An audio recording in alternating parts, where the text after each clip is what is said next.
Assalamu alaikum wa rahmatullahi ta'ala wa barakatuh. Inshallah, in these few minutes that I have with you, I'd like to share a small bit of reflection from an ayah from Surah Al-Hashr. Some of you that have been attending the durus on Surah Al-Hashr may be more familiar, but for those of you that haven't, Surah Al-Hashr was revealed to the Prophet sallallahu alaihi wasallam after Uhud.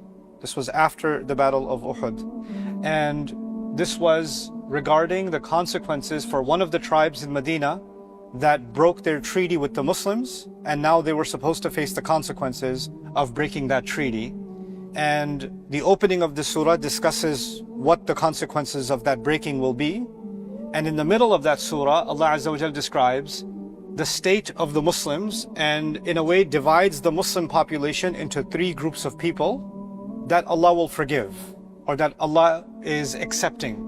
Because among the Muslims there are munafiqun also. There are hypocrites also. And Allah says about the hypocrites, إِنَّ الْمُنَافِقِينَ فِي الدَّرْكِ الْأَسْفَلِ مِنَ النَّارِ, that the hypocrites are going to be in the lowest pit of hell. May Allah protect us from being hypocrites.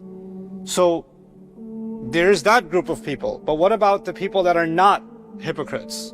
Those populations that Allah is going to grant His forgiveness, He's going to grant His Jannah, those people are not all in the same category. They are in different categories. So Allah describes those different categories based on their contribution to the mission of Islam. So the first people Allah mentions are the muhajirun. And Allah describes why are they in this top category. للفقراء المهاجرين الذين أخرجوا من ديارهم وأموالهم يبتغون فضلا من الله ورضوانا وينصرون الله ورسوله أولئك هم الصادقون. These are people that became bankrupt, they became homeless. Allah says, why did they become bankrupt? They were bankrupt in Medina, they didn't have a home of their own, and they were only living off of the support of the Ansar. But why are they like this? You see someone poor, you don't ask the question, how did they become poor? But Allah explains how did they become this way. He says, الَّذِينَ أُخْرِجُوا مِنْ دِيَارِهِمْ وَأَمْوَالِهِمْ. They were actually removed, expelled from their homes and from all of their assets. Everything they owned, all of their belongings, they were taken away from them. And they were taken away from them for only one reason. They were loyal to Rasulullah sallallahu alaihi wasallam. So if they left Rasulullah sallallahu alaihi wasallam, they can keep their home. If they left Rasulullah sallallahu alaihi wasallam, they can keep their money. The only reason they lost everything, the only reason they're refugees now living in Medina is because they're loyal to Rasulullah sallallahu alaihi wasallam. So they gained iman and they lost everything else. This is the reason Allah is putting them in this place. Allah did not make that demand from any other person. Somebody takes shahada today, Allah is not making a demand from them to leave their home and leave their family and leave all of their belongings. But this was in a sense almost a requirement of iman for the muhajirun, that when the Rasul of Allah sallallahu alaihi wasallam has to migrate, they have to migrate with him. So they had to fulfill a requirement that nobody else after them had to fulfill. They had to make a sacrifice that nobody else had to make. So Allah says, and يَبْتَغُونَ فَضْلًا مِنَ اللَّهِ وَرِضْوَانًا. The only reason they left home, the only reason they became bankrupt, is they were pursuing a favor from Allah and they just wanted Allah to be pleased with them. That's it. That's all they wanted. And He said, and you know, when you make a big contribution like this, you would think, okay, now I've already done my part. Now other people have to do their part. So I already did my part. Allah says, no, وَيَنْصُرُونَ اللَّهَ وَرَسُولَهُ. They continue to aid Allah and His Messenger, sallallahu alaihi wasallam. So they don't look back at their past accomplishments and say, okay, I already did everything. I already earned the reward. Allah has already given me the medal of honor in this ayah. No, they're still helping Allah and His Messenger, sallallahu alaihi wasallam. أُولَٰئِكَ هُمُ الصَّادِقُونَ. Those are the truthful. That's category one. We don't belong in category one. Category two. وَالَّذِينَ تَبَوَّأُوا الدَّارَ وَالْإِيمَانِ يُحِبُّونَ مَنْ هَاجَرَ إِلَيْهِمْ. Allah says, and those who were well settled in the city. There were people, and so the first group lost their home. The second group, Allah opens and tells us, these are people that are very well settled in their home, meaning Medina. Meaning Medina. But they're not only settled in their home, they're settled in iman. They're settled in iman. It was a very beautiful thing to tell the Ansar. Famously, all of you are probably familiar with the Muslims who supported the Muhajirun, the Muslims who gave Rasulullah a home to be in Medina. We call them the Ansar. Allah is giving the Ansar a different title here. He didn't even use the word Ansar here. He used the words الَّذِينَ تَبَوَّأُوا الدَّارَ وَالْإِيمَانِ. Now, when someone settles into a home, the homeland becomes part of your identity. right? So you see, even back in the day, what's your identity? Well, I'm from Tabuk. I'm from Ta'if. Even now, what's your nationality? Oh, I'm from this country, that country. The place becomes a part of your identity. Allah says Allah didn't even mention the name of the place. He didn't say Tabawwa'ul Madina or Tabawwa'u Yathrib. Lam yaqul. قال تبوأ الدار, but then he replaced the word dar with something else. He said actually their identity became al-iman, faith. They were actually citizens, not of the city, but they were citizens of iman. Subhanallah.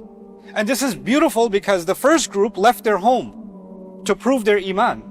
The second group did not leave their home. So they might feel, okay, well, the first group has iman because they left their home, but we're sitting comfortably in our homes. We can never have iman like them. Allah said, no, you also have iman, even though you're at home. الَّذِينَ تَبَوَّأُوا الدَّارَ وَالْإِيمَانِ.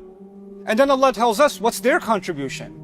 We saw the first group's contribution. Their contribution is يُحِبُّونَ مَنْ هَاجَرَ إِلَيْهِمْ. They love the people who migrated towards them. They don't look at them as refugees, an added expense. They're taking up all the space. They're eating half our food. Now they came from Makkah and all of a sudden we are enemies with the Quraysh and everybody has a problem with us, and we used to get along with the Jewish tribes in Medina, but as soon as these Muslims came from Medina or from Makkah, when they came here, all of a sudden the Jewish tribes have a problem with us. The Quraysh have a problem with us. We're going to war all of a sudden. We are already not very rich to begin with. Now we have to gather all of our money to go to war, and Badr and Uhud happened. And then even, I told you, this surah came right after Uhud, right? And right after Uhud, you should know, in Uhud, most of the shuhada, most of the people that were killed on the Muslim side were from Medina, from Aus and Khazraj, most of them. So when you're saying, well, a couple of years ago, these people were not here, nobody would have gotten killed. But now these Muslims came, and because of them coming, we had to go to war in Badr, and then we had to go to war again in Uhud, and most of our people died. Somebody's father has died, somebody's brother has died, somebody's husband has died, somebody's son has died. And even then, and who do you blame when death happens? These people, these muhajirun. What does Allah say about them? يُحِبُّونَ مَنْ هَاجَرَ إِلَيْهِمْ. They love those who migrated towards them. It's easy to love them when they first came. طَلَعَ الْبَدْرُ عَلَيْنَا, right? They're coming from Makkah and the city of Medina is singing and welcoming the muhajirun and Rasulullah sallallahu alaihi wasallam. But it's been a couple of years now, and they've paid the price for hosting the muhajirun.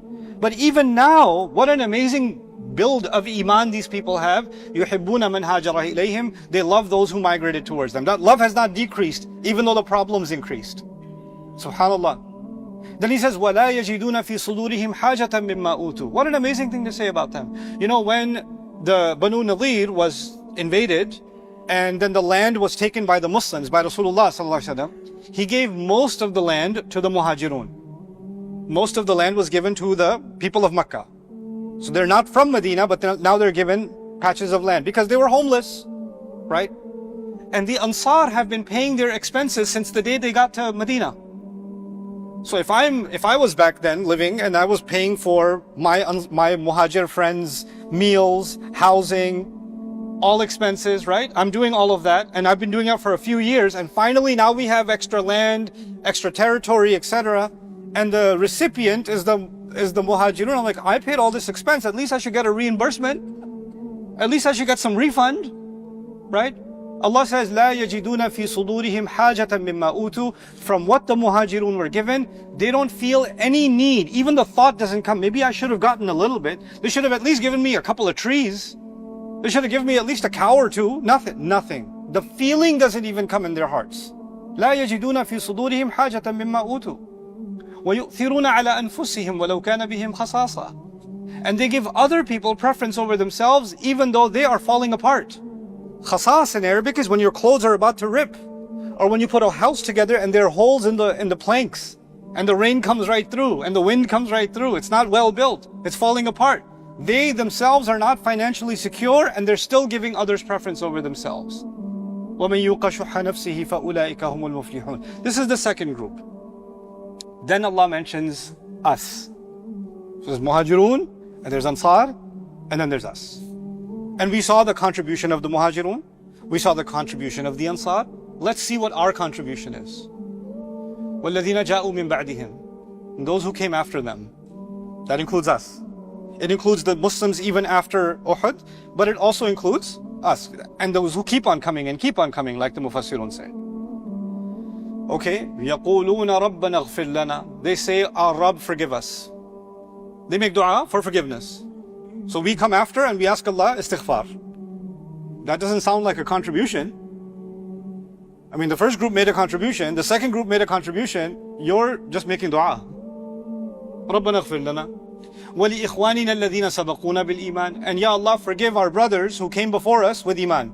Meaning, forgive the Muhajirun and Ansar, even if, because they're not prophets and they're not angels, even if they have ever made any mistakes, Ya Allah, forgive them. We don't want to have bad thoughts about them. And we are only here Muslim because of what they did. So Ya Allah, forgive us. First of all, we're concerned with our own forgiveness. And then we include them in our dua. وَإِخْوَانِنَا الَّذِينَ سَبَقُونَا بِالْإِيمَانِ. Then we say, then Allah tells us, these people who come, they say, وَلَا تَجْعَلْ فِي قُلُوبِنَا غِلًّا لِلَّذِينَ آمَنُوا. Don't place in our hearts resentment, ill feeling, rough feelings, mistrust towards those who've believed.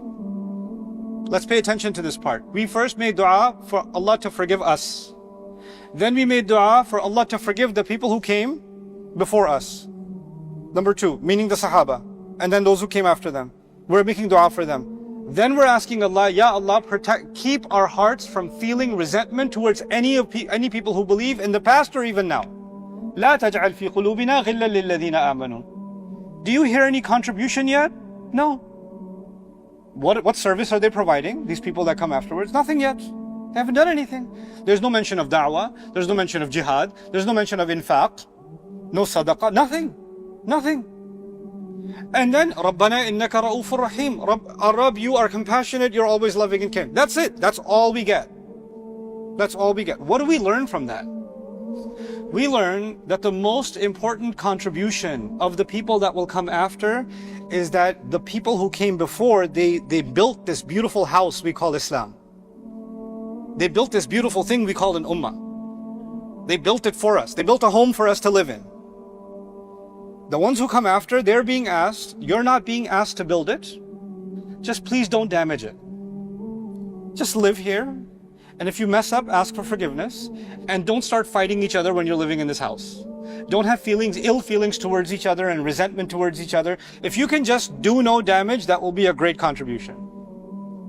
That's the contribution, right? In other words, Allah did not make a big ask from the future ummah that was coming. He simply asked them for, and this dua is telling us something. The Muslim ummah will have a they easily get infected with a virus. And that virus is, number one, they stop asking Allah for forgiveness for themselves. They genuinely stop being sorry for their behavior to Allah. Two, they start looking at the past with suspicion. Now say, I don't know about this Sahabi, I don't know about that, I don't agree with this. And they start having opinions about the people who came before them. Right?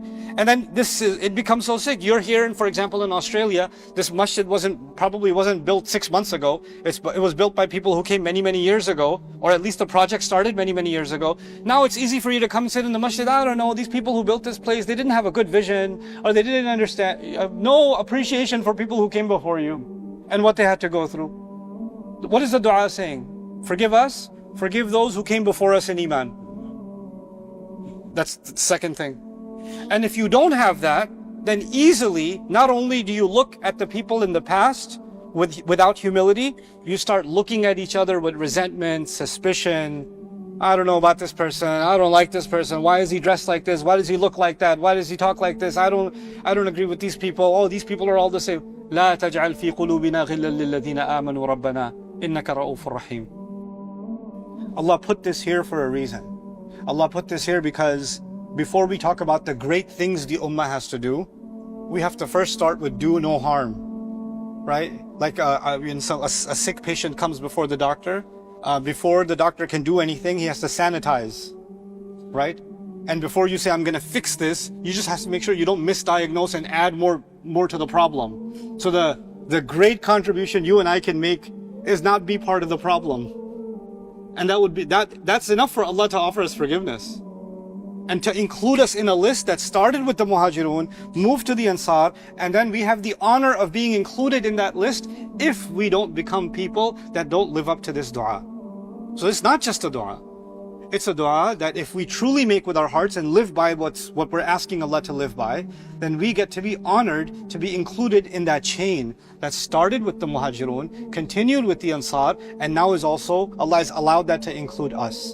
So may Allah Azza wa Jal allow us to be included in this honorable chain and truly remove ghil that we may carry in our hearts towards each other, towards those who came in the past, and allow us to be an ummah that has, ruhama baynahum. They're loving and caring and soft towards one another. Barakallahu li wa lakum fil Qur'an al-Hakim wa nafa'ani wa iyyakum bil ayat wa dhikr al-Hakim.